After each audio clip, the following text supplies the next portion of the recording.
Tip number 3 on my top 10 list of everything managers need to know. People like structure and guidance. Now, Zappos made headlines a few years ago when they started restructuring their entire organization into a holacracy, and they effectively eliminated manager positions. Now, holacracy is actually much more complicated than that. It's not something I'm going to dive into right now, but suffice it to say that I wrote a piece a couple of years ago when they first started doing this, saying that I thought that this was going to be a giant problem for them. And as of this recording, over the past year anyway, it's proved that it has been. They have seen massive turnover in their staff. Now they're going to come out and say, oh, this is just growing pains. This is people are afraid of change and blah, blah, blah, blah, blah. But the reality is that people need people in those authority positions. And whether or not you have an official person with a manager title or not, someone is always going to rise to that position of being the guy in charge. And it's much more difficult when you have it in an unofficial way, like a holacracy. It sounds great in theory, but think about it. Now that person has no obligation to the people around them. They don't have any real obligation to the people around them. Okay, and I could go on for days about why this is long-term not a good idea, but the personality type of the people that tend to rise to those positions, let's just say it becomes problematic. Okay, think Donald Trump style here. That's not always true, that's a broad stereotype, but that's what we're talking about. And that's when you have massive problems come up. Now, holacracy is a response to this idea that, managers, they're a problem in organizations. Well, managers by themselves are not fundamentally the problem in traditional organization. Bad managers are the problem. Okay? It's not managers as a unit, it's people who do not know how to manage. And as I stated at the top, look, you probably never got training in this. You got promoted to a manager position and just were booted out the door to figure it out on your own. This is not necessarily your fault. It's the fault of your organization and sometimes of your HR department if they're in charge of this type of training. It should be provided as a course of being promoted to a manager. So I don't want you to be too hard on yourself if some of this is new information. You're not a mind reader, okay? It should just be provided. But fundamentally here, my point for tip number 3 is that people need that structure and guidance. On a psychological level, they need it. They appreciate it in a very unconscious way. And sometimes some people appreciate it consciously as well, but we like to know the rules. We like to know the guidelines. We like to know if we're at least on the right track. We like to have benchmarks. We like to know if we're doing things the right way, quote unquote. Sometimes there is no right way, but we always want to know that we're not doing things the wrong way at least. And great managers will provide that structure and guidance. This is not about being a micromanager. This is not about dictating every little thing. Micromanagers, of course, are bad. I will never speak out in favor of micromanagers. But a little bit of structure can go a long way. And one of the ways that you do that is through goals. Okay? No one likes the annual performance review. I am not talking about the annual performance review. Literally, no one likes it. Managers don't like doing them. Employees don't like receiving them. Even HR people do not like the annual performance review. It takes up a ton of their time. They're always having to bug people for them. No one wants to do it. It's a headache for them too. But that doesn't mean that goals are unimportant. You need to have goals. You need to have a bullseye.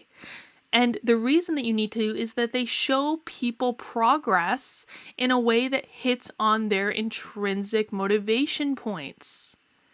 People like to see that they're making progress on things. If you're just going in every day and doing whatever and there's no target, how demotivating is that? It's like going in every day and twiddling your thumbs. And so that's what goals provide. Now, I hate annual goals. I hate them. They're too big. It's too long term. It's fine, I guess, in terms of a general annual, how are we doing? But it is not a motivation tool for your employees. Okay, so I'm not necessarily suggesting that you get rid of all annual goals. Don't go out and post that on the internet, because that's not what I'm saying. I'm saying that if you're looking for a driver of motivation and engagement for your team, they're not the way to go. Some companies have started to figure this out, and they go down to like 90-day goals. Every 3 months, they do a quarterly check-in. How are we doing on our goals? But guys, yes, 90 days is less than a year, but 90 days is still a long time. It's 3 months. Think about it in terms of losing weight. If you started going on a diet and working out today, and you were told you couldn't step on a scale for 3 months, how long do you think that routine would last? The answer is it wouldn't. And it doesn't at work either. So you need to structure your goals in a way that is actually going to drive that, right? Because again, what is our goal here? Our goal is to drive productivity on our team. People are more engaged with their job when they can look at something and say, I made progress on this. I'm going in the right direction. This does not have to be part of the official HR performance review. This is just something that you can do every week with your team in their one-on-one meeting. Okay, what are we working on this week? What is our goal by Friday? I love weekly goals. Weekly goals are amazing because it allows you to see short sprint progress towards a finish line. It allows you to be flexible. It allows you to move things around if you need to. If you don't hit that goal, it's not the end of the world because it's just a week anyway. And it allows you to pivot on a moment's notice. And by the way, guys, when you do shorter weekly goals, if you back that out from 30 days or 90 days, if you back that out from 90 days, you are so much more likely to even surpass that 90-day goal. All right, you will get more done in that time frame. So what else do goals need to be? Let's talk a few minutes about how to structure goals for your team. Well, we've already talked about small. They should be weekly. They should be something that they can see immediate progress in. They should also be observable. Okay, again, that's seeing progress. They have to be able, your team members that are responsible for their goals have to be able to see that they're making progress. So that when you have your weekly one-on-one meeting with them, they can say, this is what I did this week. This is my tangible outcome for this week. They also have to be something that is under their control. Okay, how many of us have goals in our annual performance reviews that involve other people? I'm not insinuating that you shouldn't have to work with other people for your job, but it's kind of like those group projects in school, right? Where if one person doesn't do their part, that throws off the entire thing, and then the whole group gets dinged for it and no one feels good about it. So make sure at least for your unofficial short-term goals, you're giving them things that they have direct control over and allowing, if they have to work with other people, that there might be an X factor there that they shouldn't get dinged on, because that's really demotivating, right? When you get a black mark on your permanent record, for lack of a better term, even though our employee file is not a real permanent record. But when you get a black mark on your permanent record, that's a really demotivating thing if it's someone else's responsibility and you had no control over that. Okay, so they have to be controllable. They also have to be meaningful to that person's job.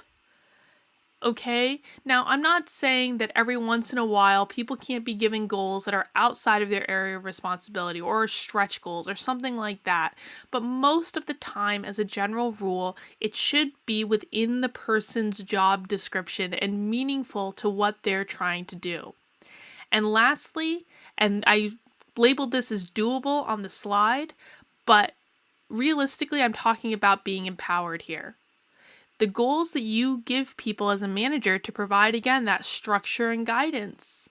You need to empower them to do those goals. I'll give you an example. I was once given a goal. It was around an annual event strategy. At this company I worked for a long time ago, I was given this goal around an annual event strategy.